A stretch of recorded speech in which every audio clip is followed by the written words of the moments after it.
بسم اللہ الرحمن الرحیم۔ شروع اللہ کے نام سے جو بڑا مہربان نہایت رحم والا ہے۔ درود شریف سے غیبی مدد۔ حضرت ابن مسعود رضی اللہ سے روایت ہے کہ رسول اللہ صلی اللہ علیہ وآلہ وسلم نے ارشاد فرمایا کہ قیامت کے دن لوگوں میں سب سے زیادہ مجھ سے قریب درود پڑھنے والا ہوگا، اس سے زیادہ کیا نعمت مثال محبت ہوگی۔ بے مثال اعزاز اور عجیب انعام و اکرام جس کو نہ کان نے سنا ہوگا اور نہ آنکھ نے دیکھا ہوگا۔ میدان حشر میں جس انسان کے نامہ اعمال میں وہ چیزیں کثرت سے ملیں گی، ایک درود پاک اور دوسرا استغفار، تو یہ دونوں اعمال اس کی نجات کے لیے کافی و شافی ہوں گے۔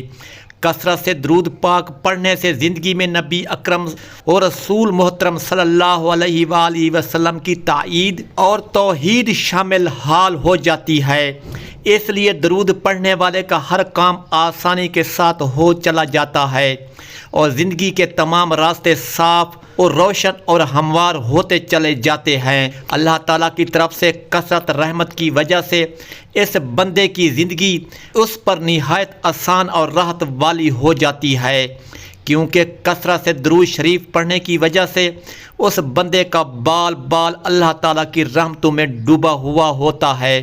اس وجہ سے بزرگوں کا قول ہے کہ درود پابندی سے پڑھنے والا بھیانک زندگی سے مشکل وقت سے نکلنے کا آسان وظیفہ کڑے سے کڑے مشکل وقت میں باوضو 11 بار درود شریف، 11 بار سورۃ اخلاص اور 11 بار کلمہ طیبہ پڑھ کر اللہ سے مدد کی دعا مانگی جائے تو اللہ تعالیٰ کی غیبی مدد حاصل ہوگی۔ یہ ہمارے بزرگوں کا بتایا ہوا مجرب عمل ہے۔ میں نے بہت سے لوگوں کو بتایا جس نے کیا نفع پایا۔ درود شریف کی برکات کیا ہے؟ درود شریف پڑھنے کے ہم نے اپنی آنکھوں سے فائدے دیکھتے ہیں۔ یقین ہونا چاہیے آپ کبھی کسی کام کے لیے جائیں، کام اٹک جائے، مشکل پیش آ گئی، حل نہیں ہوتی، ہر مشکل کے وقت آپ اللہ کی طرف رجوع کر کے کھڑے ہوں اور نبی صلی اللہ علیہ وآلہ وسلم کی آل پر درود شریف پڑھا کرو، کیا نفع پایا ہوگا۔ درود شریف کے ساتھ پڑھ لیتے ہیں، اللہ تعالیٰ الجھنوں کو دور فرما دیتے ہیں اور درود شریف کا وظیفہ کرنے سے آپ کی چند دنوں میں آپ کی دلی خواہش پوری ہو جائے گی انشاءاللہ۔ آمین ثم آمین۔